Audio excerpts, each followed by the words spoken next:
প্রশ্ন হলো এটা আমি কি বানাচ্ছি। মাটি যখন তৈরি করে ফেলেছি, মাটি দিয়ে তো এবার কিছু একটা বানাতে হবে, তাই সেই মাটির লাড্ডুগুলো আমি কাপড় চাপা থেকে বাইরে বের করেছি। দেখো লাড্ডুটা কিন্তু এখনো খুব সুন্দর নরম আছে। তারপর একটা থালার উপরে একটা পেপার পেতে নিয়েছি।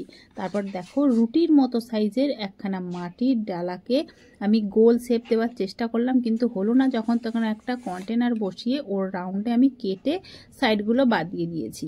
আর তারপরে করে নিয়েছি জল ব্রাশ আর একটা পেরেকের সাহায্যে অনেকটা ফুটো ফুটো করে নিয়েছি, যাতে এই যে জিনিসগুলো বসাচ্ছি মাপ করে কেটে, সেইগুলো যাতে খুব ভালো মতো ধরে যায় আর শুকাবার পরে যেন এইগুলো খুলে না পড়ে।